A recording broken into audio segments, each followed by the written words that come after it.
Na oko 110 km od Beograda i u blizini velikog gradišta u istočnoj Srbiji nalazi se jedna od najpopularnijih turističkih destinacija naše zemlje. Turistički položaj Srebrnog jezera je izuzetno povoljan jer se nalazi na raskršću važnih puteva. Inače, Srebrno jezero je dobilo ime po specifičnom sjaju koja voda dobije u popodnevnim satima u toku leta, kada površina jezera izgleda kao tečno srebro.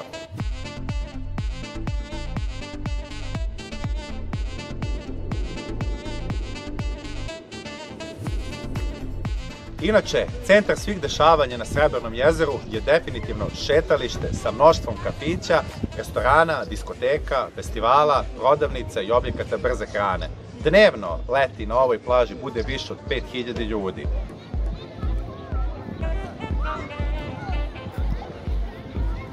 Dragi moji prijatelji, kao što vidite, Srebrno jezero nudi zaista raznovrsan sadržaj za sve uzraste i ja se ovde ne bih više zadržavao zato što je delimično sve već ovde poznato jer je Srebrno jezero jedno od naših najpopularnijih turističkih destinacija. Vreme je da nastavim dalje svoju avanturu po istočnoj Srbiji i uskoro ću vam pokazati gde idemo.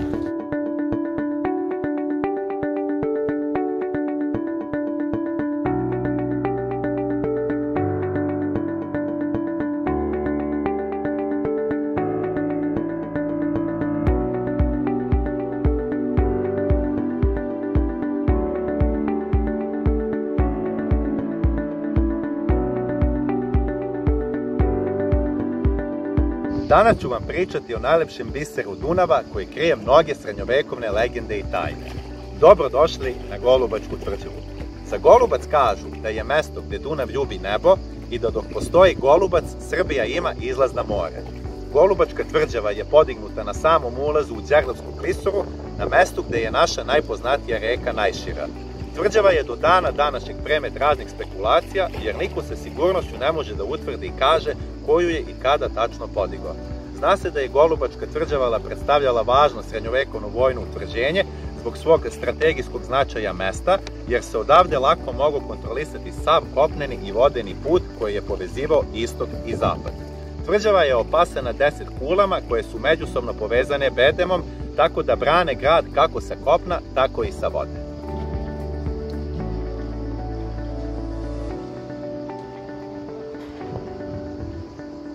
Ovdje su inače obavezne maske i rekli su nam da se pazimo od otrovnih zmija. Nadam se da ih nećemo videti.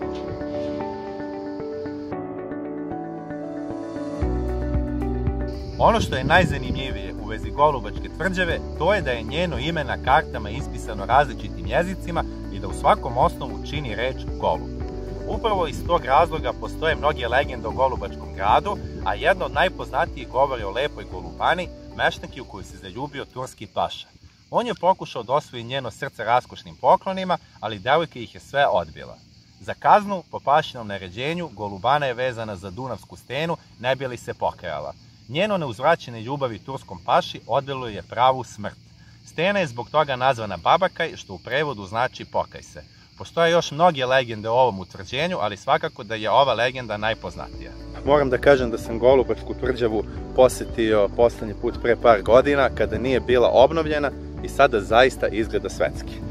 Ukoliko želite da se sklonite od ove vrućine, na ulazu u Golubačku tvrđavu nalazi se restoran koji radi po principu samoposluživanja. Ostao sam dužan da vam kažem da ulaznice, to jest ulaz u Golubačku tvrđavu je 600 dinara i u ovoj ceni uračunato vam je i parking mesto. Mislim da je radno vreme od 10 do 19 časova, tako da ukoliko želite možete ovde provesti jedan divan dan.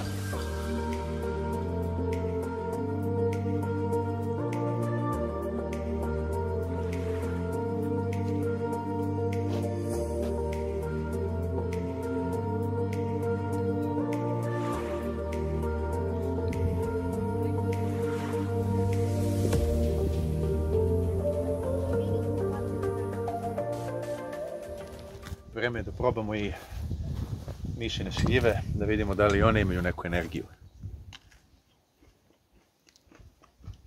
Odlično. Inače, najviše sam posjetio ovo mesto upravo zbog hrane, jer kažu da je preokusna.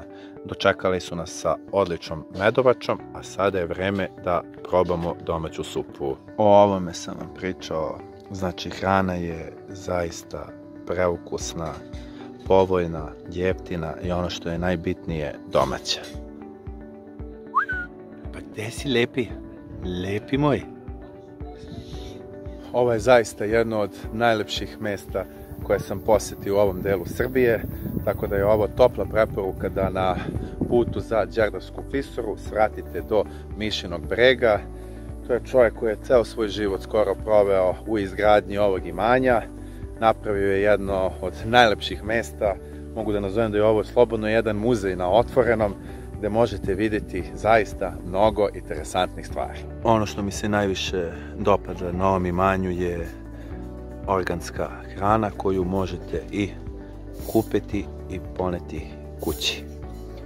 Imate med, imate mešavinu meda i susama, imate odličnog džema od kajsije i naravno za prave ljubitelje tu je fenomenalna rakija od vinjamovke, šljive i kajsije. Dragi moji prijatelji, kao što već znate, krenuo sam na avanturu kroz istočnu Srbiju i na osnovu vaših preporuka odlučio sam da posjetim čuveni Mišin breg. Dok polako ispijem domaću medovaču, čekam da mi se uskoro pridrži gospodin Žika, koji je sam vlasnik ovog prelepog imanja, gde ćete moći da čujete njegovu životnu priču. Živeli! Da kažem, ja sam Žika Bosonog, vlasnik i autor drvenih skulptura na Kapetan Mišinom bregu. A ovo je Kapetan Mišin breg, po Miši Anastasijeviću, velikom srpskom dobročinitelju, humanisti, trgovcu i privredniku, čoveku koga mi u srpskom narodu najčešće znamo samo po zgradi rektorata u Beogradu i time se sve završava, ali Miša ima briljantnu životnu karijeru, zato zavređuje da se o njemu malo više zna.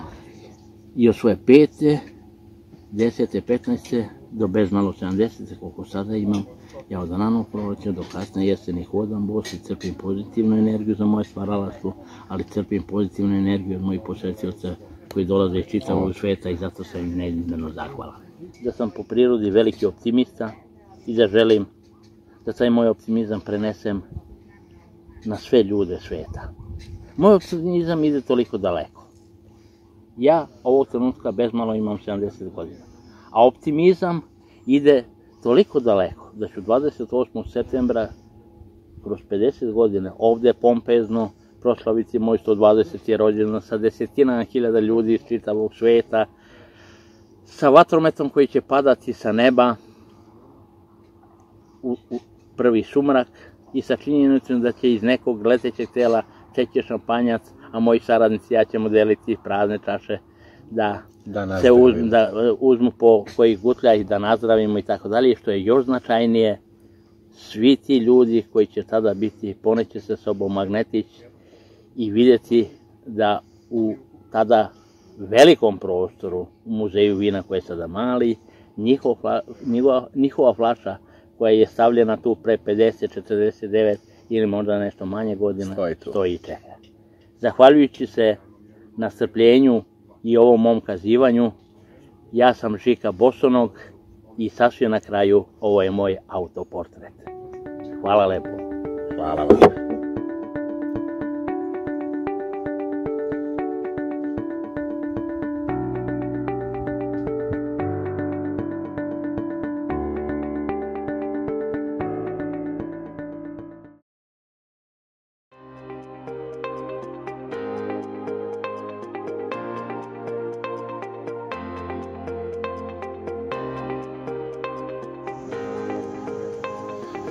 Posle nekih 500-600 metara od česme naići ćete sa desne strane na ovu tablu koja vas vodi do jednog od najlepših vidikovca Nacionalnog parka Đerdapa.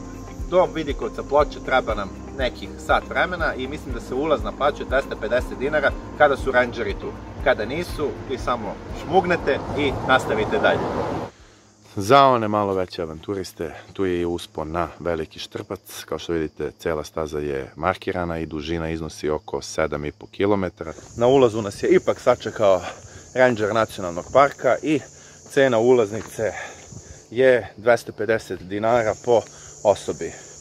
Iskreno ovo nije puno, pogotovo zato što se nalazimo u jednom od najlepših nacionalnih parkova ne samo naše zemlje, a o samom nacionalnom parku ispričat ću vam malo kasnije kada budem stigao na Vidikovac.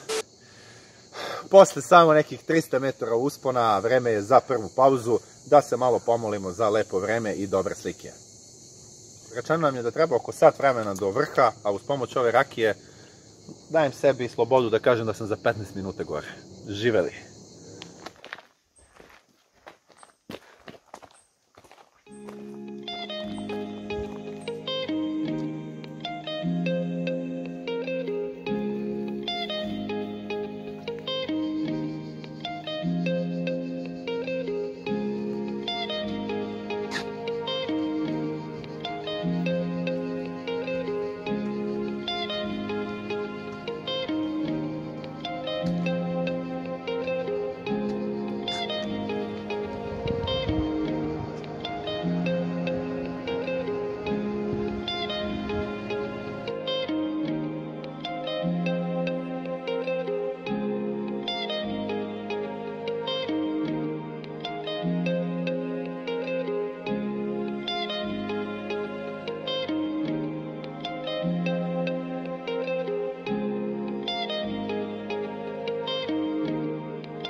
Ako vam kažem da se nalazim na Gvozdenoj kapiji Dunava, ako vam kažem da je ovo najduži evropski kanjon, ako vam kažem da je ovo najveća i najlepša klisura i da je ovde u isto vreme Dunav najdublji, najuži i najširi i da je ovo mesto gde je rođena civilizacija, da li možete da pogodite gde sam? Iza mene se nalazi Đerdapska klisura i ona je jedna od 5 srpskih nacionalnih parkova. Koliko je lepa, bit će vam jasno dok budete krstarili ili vozili drumskim putem uz Dunav. Ukupna dužina klisure iznosi preko 100 km i razdvaja Srbiju od Rumunije. Rumuni i dalje koriste naziv Gvozdena kapija, dok je u Srbiji ustaljeno ime Đerdap, što bi u prevodu sa turskog značilo mesto za opasnu plovidbu. Visoke stene, magični vidikovci i prelepo zelenilo koje okružuje klisuru su pravo prirodno bogatstvo naše zemlje i zbog toga ovaj deo Srbije privlači veliki broj posetioca širom sveta. Ja se trenutno nalazim na jednom od vidikovca koje se naziva Ploče i sa kojeg se zaista pruža spektakularan pogled. Dragi moji prijatelji, kao što ste videli, vidikovac je zaista magičan, a ja dok se polako spuštam, hoću da podelim sa vama par korisnih informacijama. Ono što je po meni najbolje to je da tokom uspona vi ste sve vreme pod šumom, tako da ne morate da brinete ukoliko su visoke temperature, zato što je ovde jedno 10 stepeni manje. Vidikovac je zaista prelep i do njega će vam trebati nekih 45-50 minuta lagane šetnje. Na nekih 20 km od Donjeg Milanovca ka putu za Kladovo, sa desne strane posle tunela nalazi se Česma. Zbog čega vam pričamo o njoj? Zato što je ovde prvenstveno odlično da parkirate svoje vozilo, da se malo osvežite i takođe nizvodno nekih 50 metara da bukirate svoju turu da biste krstarili Dunavom.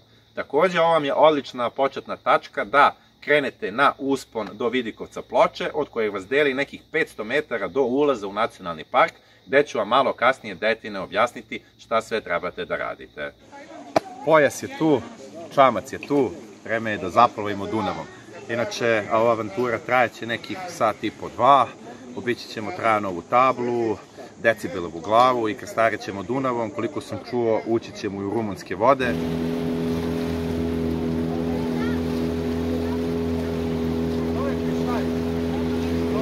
Upravo sada gde plovimo je najdublji Dunav, dubina je čak 86 metara. Ova pećina je sada najveći prirodni rezervat slepih miševa u Evropi. Od 40 vrsta slepih miševa koji postoje, u njoj žive čak 36 vrsta.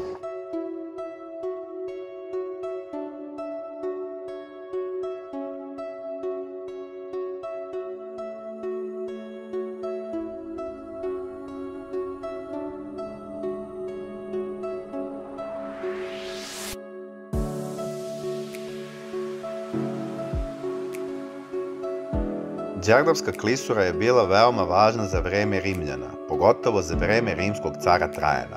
Na njegovom pohodu na Dakiju, današnju Rumuniju, rimski car Trajan je bio napravio kanal koji je omogućio plovidbu rekom i završio je put u stenama čiju su gradnju započeli njegovi prethodnici.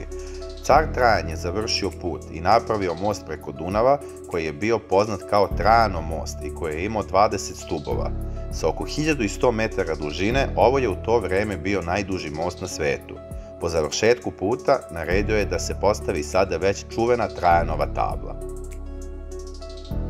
Ako mislite da Đerdapska klisura nema čuvara, grdno se varate. Decebal je bio poslednji kraj Dačana koji je dugo odolevao rimskim napadima, ali ga je Trajan ipak savladao. Kada su ga rimske trupe opkolile 106. godine, on je izvršio samoubistvo. Bio je ovo kraj velikog Trajanovog pohoda na Dakiju. Iako je Decebal mrtav više od skoro 2000 godina, njegov duh je i dalje jak među rumunskim narodom koji ga smatra nacionalnim herojem. Ovo je navelo rumunskog milionera Josifa Dragana da iskaše lik kralja Decebala na rumunskoj strani Dunava. Kada je završena 2004. godine, ovo je postala najveća klesana skulptura u Evropi.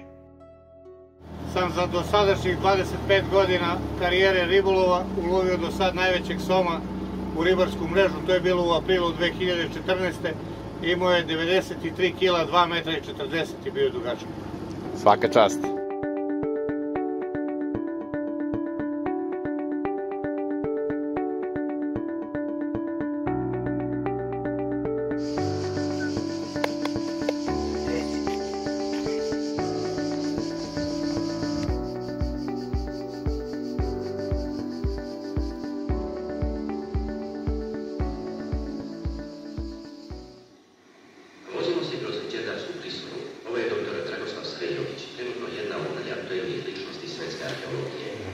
Iza njega je doktor Letica, također arheolog i njegov najbliži saradnik. Kada je uklonjena posljedna prepreka, pred nama se ukazao konačni cilj pohoda, Kevijov postup prastanovnika Đerdapa.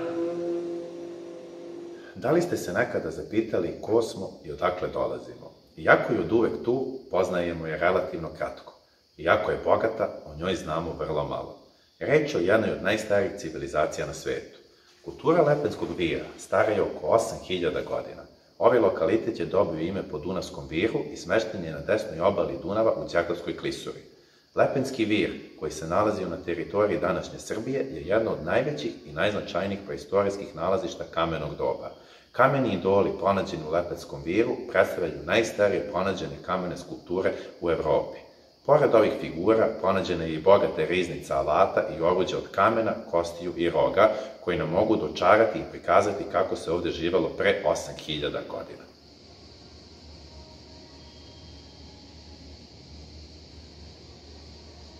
Iza mene se nalazi naselje Lepenskog vira, a sada ću vam malo ispričati o ljudima koji su ovde živeli i o njihovim običajima.